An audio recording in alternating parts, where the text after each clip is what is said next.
Graphical method, हमको पता है अभी तक ग्राफिकल मेथड।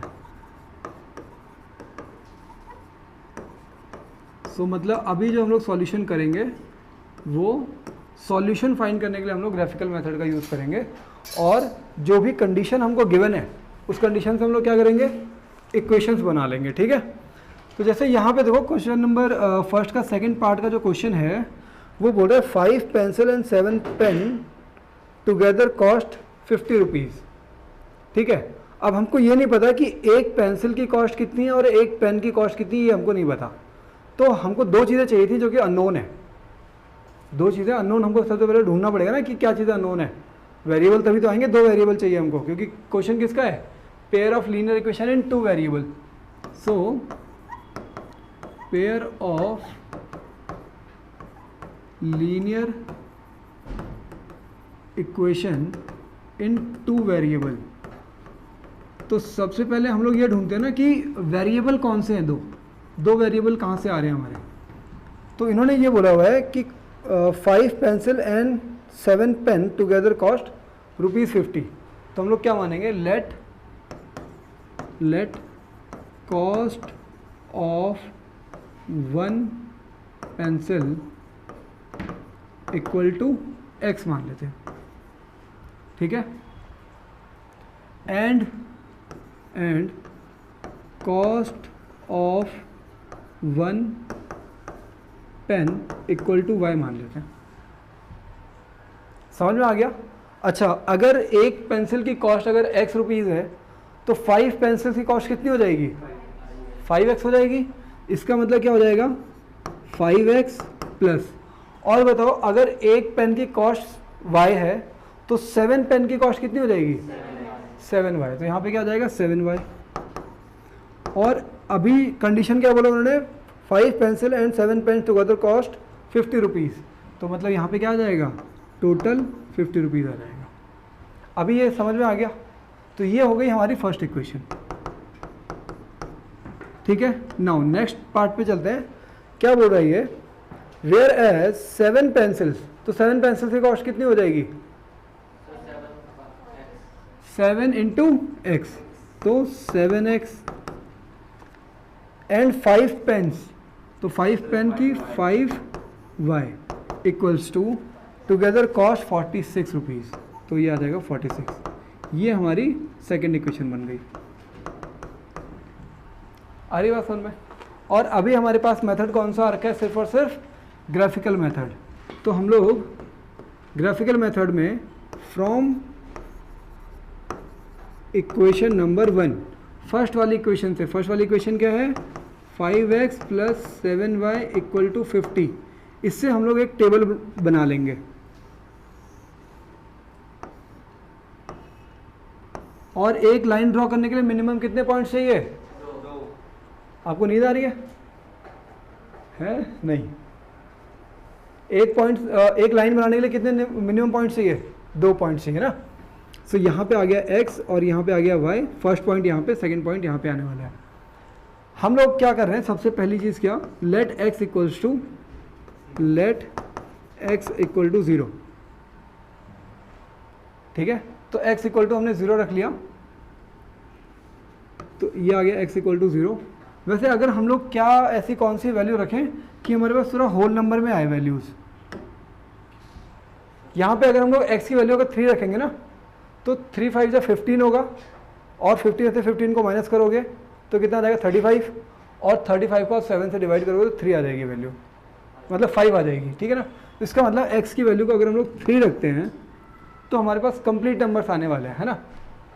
तो उसको करते हैं फिर हम लोग, तो ये हो जाएगा देयरफॉर, अब इस x की वैल्यू को यहाँ पे पुट कर दो और पूरी इक्वेशन एज इट इज़ लिख दो। तो 5 इंटू 3, एक्स की जगह पे 3 लिख दिया, बाकी पूरी इक्वेशन वैसे ही लिख दो। तो यहाँ पे क्या आ रहा है हमारे पास, ये आ गया 15 plus 7y equal to 50। So 7y equal to 50 minus 15। मैं एक एक स्टेप इसलिए कर रहा हूँ क्योंकि कुछ बच्चों को अगर डाउट होगा तो वो सिंप्लीफाई कर सकते हैं यहाँ से। ठीक है, सॉरी 7,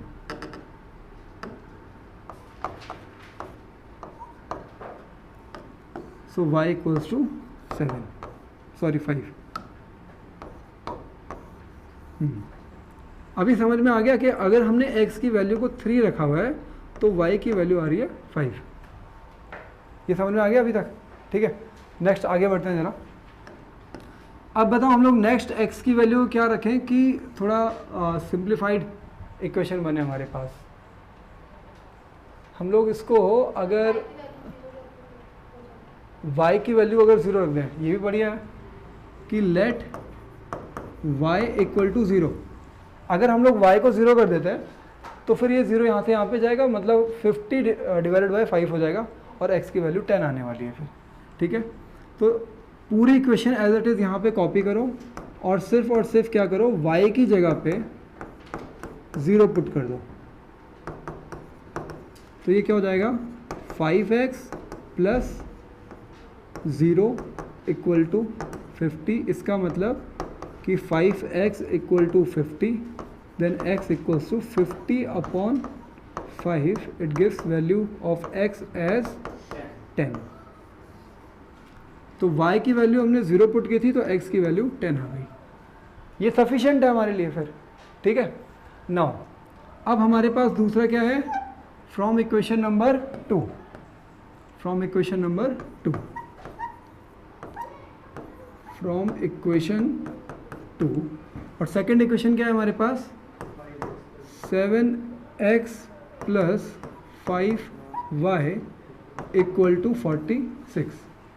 ठीक है, इसकी टेबल बनाते हैं हम लोग।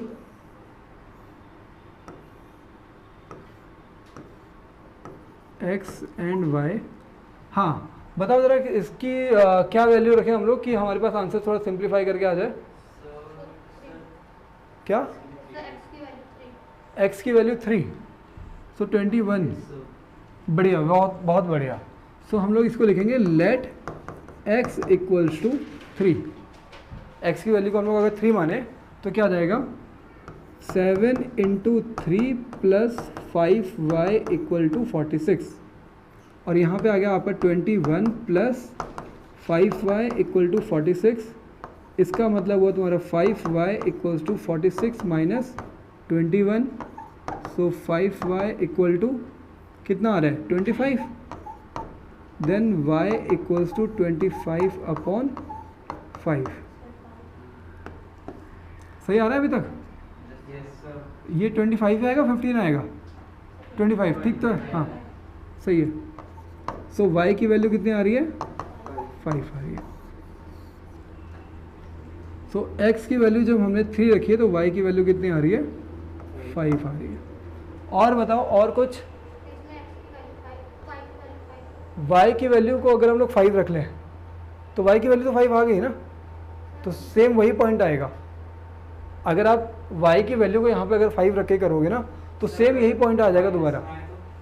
माइनस में भी कर सकते हो आप, उसमें कोई दिक्कत नहीं है। फर्स्ट वाले में आपने x की वैल्यू 10 रखी है तो मैंने x की वैल्यू आपने कितनी रखी थी, आपने y की वैल्यू 0 रखी थी। हाँ, और मैंने x की वैल्यू 10 रखी थी, मेरा -7 आया हुआ इसमें ना फर्स्ट वाले इक्वेशन में, ठीक है, उसमें कोई दिक्कत नहीं है। ठीक है, आप चाहे माइनस में रखो चाहे प्लस में रखो, बस ये है कि आपको वैल्यू, जैसे यहाँ पे अगर 3 रखा और 5 आ गई है तो आप यहाँ पे अगर y की वैल्यू को 5 रख के सॉल्व करोगे ना तो वापस x की वैल्यू 3 आ जाएगी। ठीक है, तो मतलब आपको कोई दूसरा पॉइंट चूज़ करना पड़ेगा। तो यहाँ पे ठीक है, x की वैल्यू को मैं यहाँ पे 0 मान ले रहा हूँ। एक बार x की वैल्यू को हम लोग 0 मान लेते हैं। Let x equal to 0। तो यहाँ पे क्या हो जाएगा, ये हो जाएगा आपका 7x, x की जगह पे क्या आ रहा है 0 प्लस 5y इक्वल टू 46। हाँ कोई बात नहीं। So 5y equals to 46 and then y equals to 46 upon 5। Answer कितना आ रहा है, 9.2। So y equals to 9.2। देखो पहली कोशिश ये करो कि कंप्लीट नंबर्स में अगर वैल्यू आ जाए, होल नंबर्स में अगर वैल्यू आ जाए तो बहुत ही बढ़िया है। अगर नहीं आ पा रहा है तो फिर डेसिमल वाले भी चलेंगे, ऐसा कुछ है नहीं कि गलत हो जाएगा ये। अगर आप डेसिमल वाली वैल्यूज़ आ रही हैं, माइनस में आ रही हैं, कोई दिक्कत नहीं है। ठीक है, अच्छा अभी ये बताओ ये पूरा टेबल बन जाएगा, सबका टेबल प्रिपेयर हो जाएगा इस तरीके से। अब आगे बढ़ते हैं जरा। अब इन दो टेबल से, इन दोनों टेबल की हेल्प से हम लोग क्या बनाएंगे, ग्राफ। सो ये हो गया हमारा y एक्सेस। अच्छा मैक्सिमम वैल्यू कितनी है यहाँ पे, मैक्सिमम और मिनिमम वैल्यूज कितनी है, ठीक है 10 एंड 10, 10 एंड 10 मान लेते हैं, है ना, माइनस में कोई वैल्यू नहीं आ रखी हमारी, ठीक है। फिर इस तरीके से मान लेते हैं, यहाँ पे हो गया 1 2 3 4 5 6 7 8 9 10। सो 1 2 3 4 5 6 7 8 9 10, ठीक है। इस तरीके से हमारा क्या ग्राफ प्रिपेयर हो गया। और आप लोगों को पता है ये सारे के सारे क्वेश्चन आपको कहाँ पे करने हैं, ग्राफ पेपर में ही करने हैं, जिसमें ये ग्राफ आपको पहले से बना हुआ मिलेगा, आपको सिर्फ लाइंस ड्रॉ करनी है, ठीक है। इस तरीके का ग्राफ आपको ग्राफ पेपर में बना हुआ मिलेगा, आपको सिर्फ लाइंस ड्रॉ करनी है। अच्छा फर्स्ट पॉइंट देखो क्या है, फर्स्ट पॉइंट, फर्स्ट इक्वेशन के जो पॉइंट्स हैं 3,5 एंड 10,0। सो 3,5, 3 यहाँ पे हो गया, 5 1 2 3 4 5, तो 3,5 यहाँ पे आ रहा है। और दूसरा पॉइंट क्या है 10,0, सो 10,0 यहाँ पे आ गया। सो 1 2 3 4 5 6 7 8 9 10, यहाँ पे है वो पॉइंट। इसका मतलब आप इसको लिखोगे 3,5 और ये आ जाएगा आपका 10,0, और फिर यहाँ से इसको ज्वाइन करते हुए एक लाइन खींच दोगे,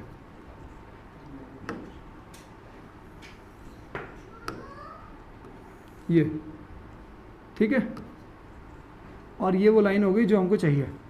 अच्छा इसके ये इक्वेशन जो है ना, लाइन की जो इक्वेशन है, इस लाइन के ऊपर में आप वो इक्वेशन भी लिखोगे, क्या है 5x + 7y = 50। सो 5x + 7y = 50। ये हो गया हमारा फर्स्ट लाइन का जो पूरा काम है वो ये हो गया है अभी।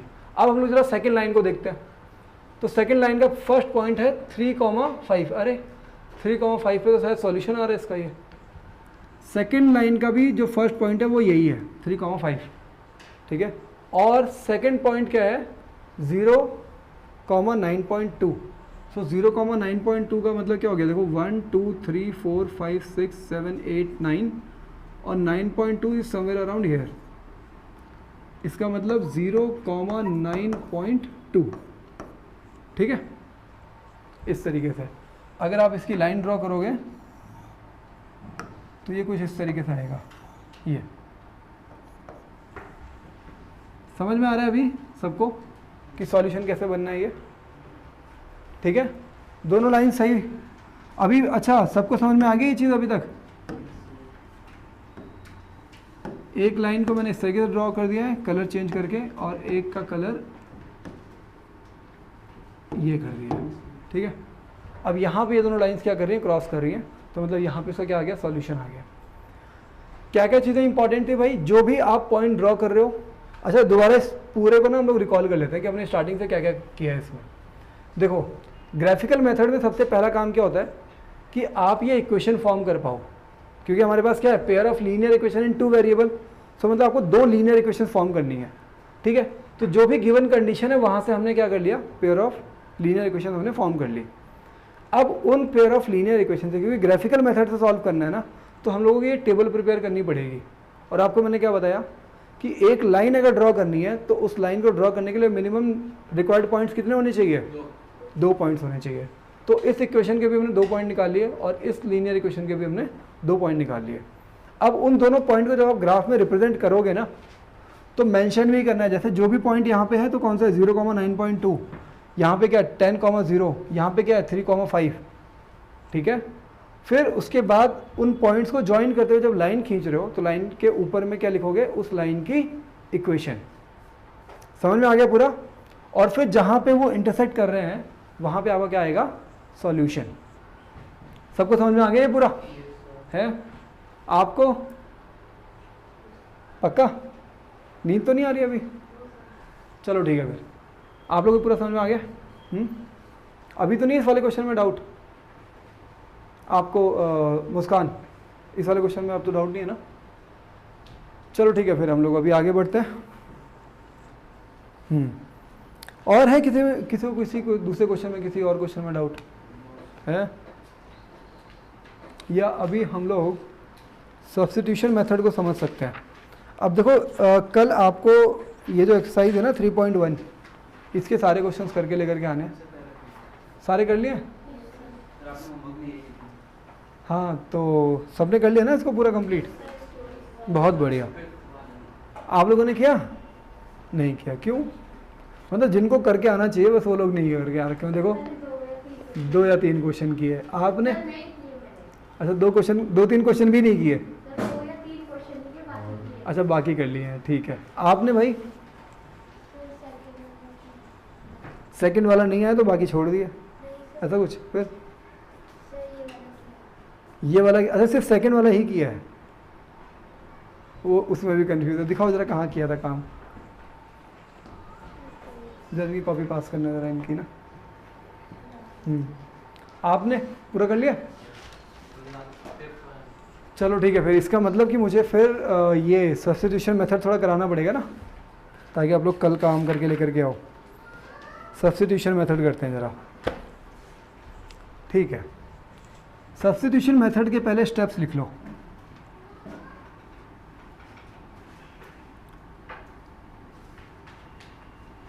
अभी तक हमने ग्राफिकल मेथड सॉल्व कर लिया है, ठीक है? अब है हमारे पास सब्स्टिट्यूशन मेथड, और कल मैं काम चेक करूंगा, कल पूरा काम हो करके आना चाहिए, ठीक है? आप अगर कोई भी डाउट है ना तो डाउट लेकर के आओ, ऐसे नहीं कि मतलब एक क्वेश्चन नहीं हो रहा है बाकी सारे भी छोड़ दिए। फिर सब्स्टिट्यूशन मेथड, अभी तक हमने कौन सा मेथड कर लिया है भाई? आप बताओ जरा, कौन सा मेथड किया अभी तक हमने? Graphical method. समझ में आ गया ना ग्राफिकल मेथड में क्या करना होता है? ठीक है, अब हम लोग कर रहे हैं सब्स्टिट्यूशन मेथड, ठीक है? अच्छा, सब्स्टिट्यूशन मेथड के ज़रा स्टेप्स लिख लो। सबसे पहली चीज़ तो ये कि आपके पास 2 लीनियर इक्वेशंस हैं, ठीक है ना? तो आपको करना क्या है? सबसे पहला काम ये करना है, राइट एनी इक्वेशन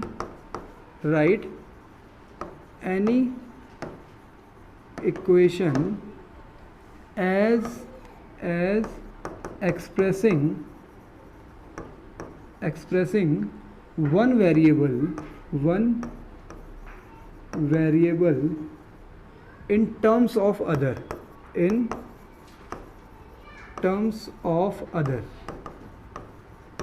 ठीक है? मतलब आपको कोई भी एक इक्वेशन, राइट एनी इक्वेशन, मतलब जो भी गिवन इक्वेशन दे रखी है, ठीक है? Write any equation as expressing one variable in terms of other, ठीक है? एग्जाम्पल के लिए ज़रा समझो कि आपको अगर इस तरीके से दे रखा है, लेट सपोज x + y = 9 दे रखा है, ठीक है? ये एक इक्वेशन दे रखी है, और दूसरी इक्वेशन कुछ इस तरीके से है कि 2x + 3y = 21 दे रखी है। ये 2 इक्वेशंस दे रखी हैं। तो इन दोनों में से कोई सी भी एक इक्वेशन को पिक करो और उसको इस तरीके से राइट डाउन करो। जैसे अगर हम लोग इसको पिक कर लेते हैं फर्स्ट वाली इक्वेशन को, तो हम लोग इसको लिख सकते हैं x = 9 - y, ऐसा लिख सकते हैं ना, क्योंकि y जो है ये यहाँ पे जाके क्या हो जाएगा? नेगेटिव हो जाएगा, ठीक है ना? सो इसका मतलब क्या हो गया कि हमने इस पूरे इक्वेशन को कैसे एक्सप्रेस कर दिया है कि एक वेरिएबल को इन टर्म्स ऑफ अनदर वेरिएबल हमने पूरी इक्वेशन को एक्सप्रेस कर दिया, ठीक है? तो ये तो हमारा हो गया फर्स्ट। सेकंड क्या होगा? इसका सेकंड स्टेप क्या होगा? Put this value in equation number 2। Put the value of that variable in equation number 2। मतलब सिंपली क्या करना है आपको, ये x की जो वैल्यू है ना, ये वाली वैल्यू x की जगह पे यहाँ पे पुट कर देना है। तो कैसे करोगे आप? इसका मतलब ये कुछ इस तरीके से हो जाएगा कि 2 को आप 2 ही रहने दोगे और x की जगह पे यहाँ पे क्या आ जाएगा? 9 - y, फिर प्लस 3y = 21। समझ में आ रहा है? अभी इस तरीके से हो जाएगा। फिर समझ में आया? पहला काम क्या करना है कि दोनों में से किसी भी इक्वेशन से आपको पूरी इक्वेशन को इस तरीके से एक्सप्रेस कर देना है कि एक वेरिएबल को दूसरे वेरिएबल के टर्म्स में एक्सप्रेस कर देना है। फिर क्या करना है कि आपको उसकी वैल्यू को दूसरे इक्वेशन में पुट कर देना है। ठीक है, अब क्या है, अब इस इक्वेशन को फर्दर सॉल्व कर लोगे। जब आप इसको सॉल्व करना स्टार्ट करोगे ना, तब आपके पास अलग अलग 2-3 केसेस बनेंगे। ठीक है, पहला केस ऐसा बन सकता है कि ये जो भी इक्वेशन बनेगी, हो सकता है कि ये हो जाए कैसी, without variable and false equation ऐसा हो सकता है। एग्जाम्पल के लिए कि जब आपने ये वैल्यू यहाँ पे पुट की, तो ऐसा हो सकता है कि आपको पूरा सॉल्व करने के बाद ऐसा मिल जाए कुछ, क्या 9 = 0 ऐसा कुछ मिल जाए। तो क्या ये इक्वेशन सही है? 9 0 के इक्वल होता है क्या? नहीं, तो ये क्या है, फॉल्स इक्वेशन है। ठीक है ना, ये इक्वेशन क्या है, फॉल्स इक्वेशन है। और जब भी फॉल्स इक्वेशन होगी तो क्या हो जाएगा, नो सॉल्यूशन होगा। फॉल्स इक्वेशन आएगी इसका मतलब नो सॉल्यूशन। अच्छा, नो सॉल्यूशन कहाँ पे होता है भाई? पैरेलल लाइन में होता है नो सॉल्यूशन। इसका मतलब हो गया कि ये लाइंस क्या थी, पैरेलल लाइंस थी। अच्छा, पैरेलल लाइंस को हम लोग और क्या बोलते हैं, inconsistent pair of equations. Inconsistent pair of equation. जरा मुझे ये बताओ किस किस को ये पूरा समझ में आया अभी तक? भाई पहला तो ये पहला स्टेप समझ में आ गया, दूसरा स्टेप भी समझ में आ गया। दूसरे स्टेप के बाद आपको पहला ये मिल सकता है, आपको ऐसा मिल सकता है क्या कि आपको सॉल्यूशन करने के बाद आपको मिले without variable and false equation मिल जाए, जैसे कि ये मिल रहा है हमको। ठीक है, और ऐसा दूसरा केस ये हो सकता है कि आपको क्या मिल जाए, विदाउट वेरिएबल। सेकेंड केस आपको मिल सकता है without variable but true equation, ऐसा हो सकता है। जैसे एग्जांपल के लिए आपको ये मिल सकता है कि 4 = 4 ऐसा मिल सकता है, या फिर ये मिल जाएगा कि 9 = 9। तो बताओ क्या 9 के इक्वल होता है? 4 के इक्वल होता है? तो मतलब अगर ऐसा कुछ मिलेगा तो इसका मतलब वो क्या है, ट्रू इक्वेशन है। ट्रू इक्वेशन में क्या हो जाएगा, जो सॉल्यूशंस होंगे वो हो जाएंगे इनफाइनाइटली मैनी सॉल्यूशंस। क्या हो जाएंगे, infinitely many solution. Infinitely many solution. अच्छा, इनफाइनाइटली मैनी सॉल्यूशन किस में होता है? कोइंसिडेंट लाइंस में होता है। किस में? कोइंसिडेंट लाइंस में होता है। अच्छा, कोइंसिडेंट लाइंस में और इनफाइनाइटली मैनी सॉल्यूशन है तो उसको हम लोग क्या बोलते हैं, dependent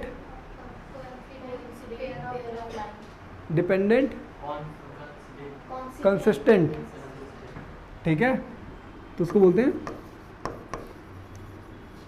dependent consistent pair of equation.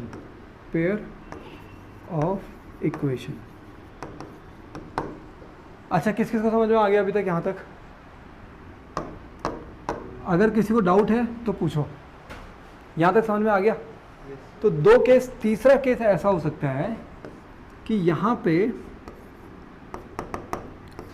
आपको जो इक्वेशन मिलेगी वो विद वेरिएबल मिलेगी, विद वेरिएबल। ठीक है, जब भी वो विद वेरिएबल मिले तो इसका मतलब क्या हो जाएगा कि आप इस वेरिएबल की वैल्यू फाइंड कर सकते हो। क्या करोगे, फाइंडिंग वैल्यू ऑफ वेरिएबल। ये जो थर्ड वाला केस है ना, यही मैक्सिमम टाइम पे यही वाला क्वेश्चन आएगा। ऐसा वाला क्वेश्चन आता है, कैसा वाला, कि जो भी आपकी इक्वेशन बने सब्स्टिट्यूट करने के बाद तो वो कैसा इक्वेशन बनेगा, विद वेरिएबल बनेगा।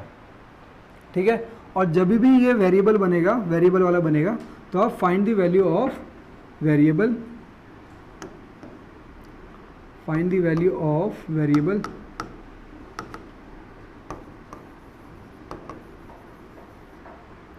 and put this value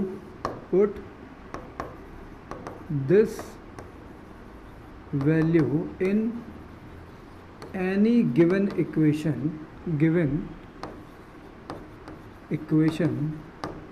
and find the value of other variable also. This gives the, या फिर these values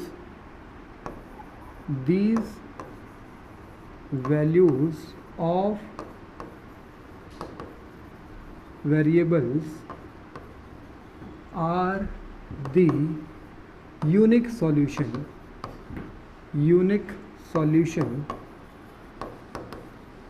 of given equations. समझ में आ रहा है अभी तक?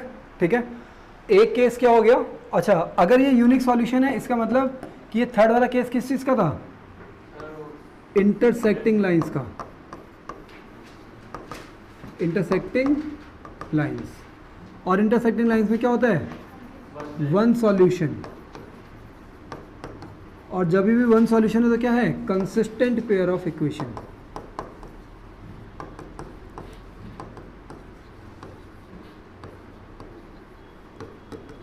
अभी समझ में आ गया पूरा? है? अभी तो कोई डाउट नहीं है ना सब्स्टिट्यूशन मेथड में? है? पूरा आ गया समझ में? देखो भाई, जब आपने एक की वैल्यू जब फाइंड कर ली है, ठीक है, उसको आपने दूसरी इक्वेशन में पुट किया। जैसे आपने यहाँ से x की वैल्यू को फाइंड किया और दूसरी इक्वेशन में इसको पुट किया, तो यहाँ पे ये जो इक्वेशन है, ये इक्वेशन तीन अलग अलग फॉर्म्स में आपको मिल सकती है। ऐसा हो सकता है कि आपको वेरिएबल मिले ही ना अब, क्योंकि वेरिएबल से वेरिएबल कैंसिल हो सकता है। ठीक है, जब वेरिएबल से वेरिएबल कैंसिल हो जाएगा, हो सकता है कि पूरी इक्वेशन आपको एक फॉल्स स्टेटमेंट दे रही हो, 9 = 0, जो कि पॉसिबल ही नहीं है, तो मतलब फॉल्स स्टेटमेंट है। और ऐसे में ये नो सॉल्यूशन हो गया, पैरेलल लाइन और इनकंसिस्टेंट पेयर ऑफ इक्वेशन। ठीक है ना? ऐसा हो सकता है। दूसरा केस जो बन सकता है वो ऐसा बन सकता है कि without variable but true equation बन जाए, ट्रू स्टेटमेंट आ रही हो। ठीक है, वेरिएबल तो खत्म हो गए होंगे बट स्टेटमेंट ट्रू आ रही होगी, 4 = 4, 9 = 9, 5 = 5, ऐसा कुछ स्टेटमेंट आ रहा होगा, 0 = 0। ठीक है, तो इसका मतलब कि अगर वो ट्रू इक्वेशन है तो मतलब इनफाइनाइटली मैनी सॉल्यूशंस। ठीक है, उसके अकॉर्डिंग आप सारी चीज़ों को देख लोगे। तो रेयरली ये दोनों आते हैं क्वेश्चन पेपर में, मैक्सिमम ऐसा आता है। कैसा? विद वेरिएबल वाला। मतलब जब आपने सब्स्टिट्यूट किया, तो अभी भी जब आपने सब्स्टिट्यूट कर दिया है तो वहाँ पे वेरिएबल बचा हुआ है। ठीक है, आप फर्दर उसको फाइंड करोगे। एक वेरिएबल की वैल्यू फाइंड कर ली, अब उस वेरिएबल की वैल्यू, जैसे लेट सपोज कि अगर मैं इसको सॉल्व करूँगा पूरा, तो बताओ किस चीज़ की वैल्यू मिलेगी? y की वैल्यू मिल जाएगी।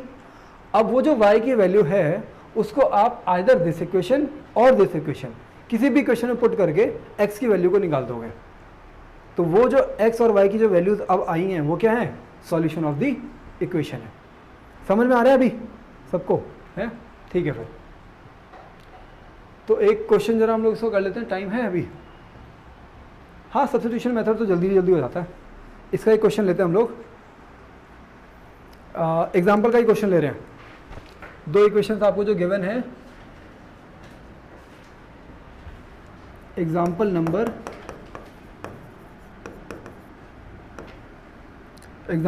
4। Solve the following pair of equation by substitution method. तो यहाँ पे लिख रहा हूँ मैं, सॉल्व बाय सब्स्टिट्यूशन मेथड।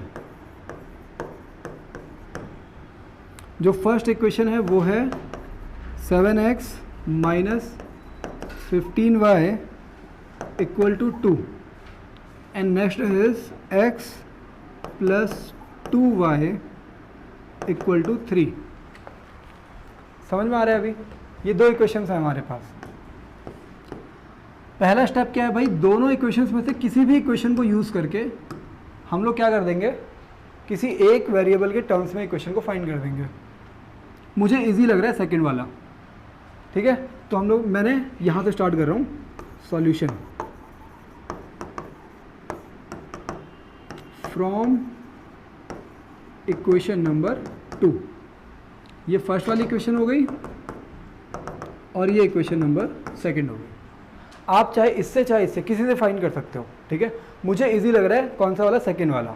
अब वो इजी क्यों लग रहा है वो देखो, x + 2y = 3 है, इसका मतलब x = 3 - 2y आ गया ना सीधे सीधे। अगर आप इससे करोगे तो ये आ जाएगा तुम्हारा 2 + 15y/7 होल अपॉन 7, ठीक है। तो अपॉन वाली वैल्यूज आ जाएंगी, वो थोड़ा डिफिकल्ट हो जाता। अच्छा, अब हम लोग क्या करेंगे, नेक्स्ट स्टेप क्या है हमारा, putting this value in equation number 1।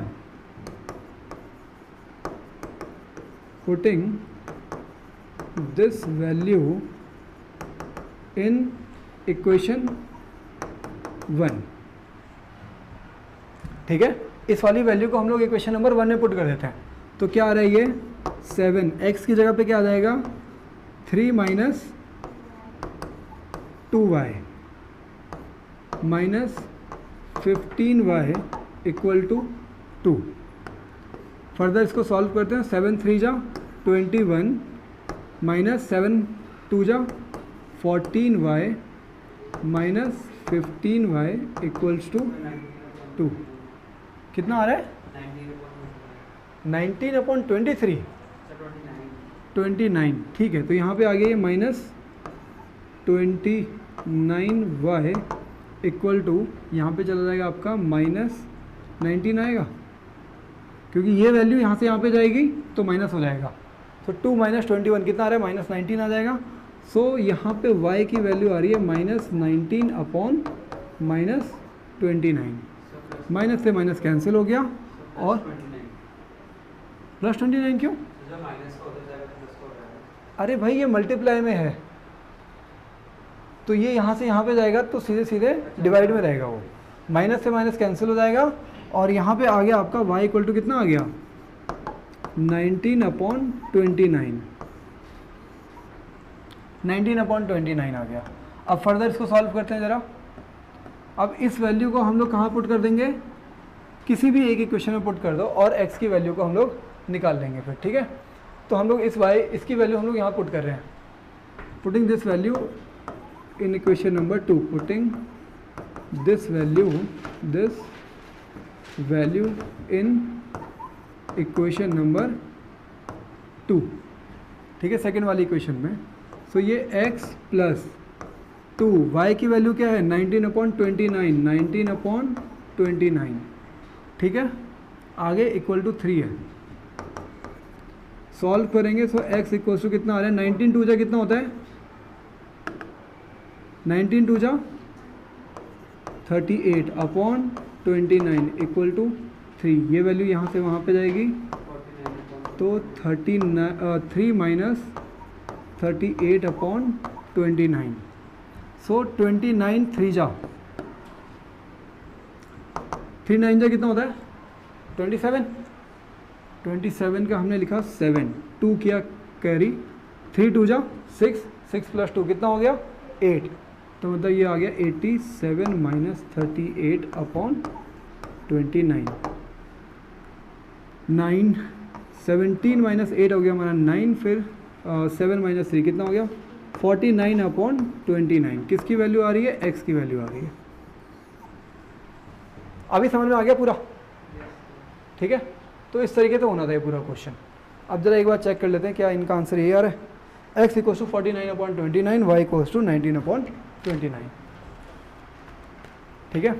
So point क्या आ जाएगा, अगर आपसे वो पॉइंट पूछा होगा तो पॉइंट आप सीधे सीधे यहाँ पे लिखोगे, या फिर सॉल्यूशन इसको बोलेंगे, सॉल्यूशन ऑफ गिवन,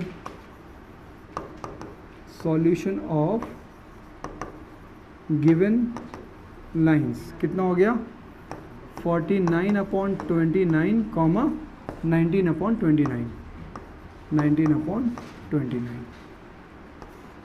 ये सामने आ गया। चलो ठीक है, फिर इस तरीके से आपको जो सब्स्टिट्यूशन मेथड के क्वेश्चन हैं इनको करना है। अब आप लोग कल सब्स्टिट्यूशन मेथड वाले एक्सरसाइज को कंप्लीट करके लेकर के आओगे। कल मैं लूँगा सबसे पहले डाउट्स, ठीक है, और हो सकता है कि कल मैं एक सरप्राइज टेस्ट भी ले लूँगा, ठीक है, ऐसा हो सकता है। जितना तक पढ़ाया है पूरा कहीं से भी हो सकता है। हाँ ठीक है, चलो ठीक है, फिर हम लोग मिलते हैं फिर कल।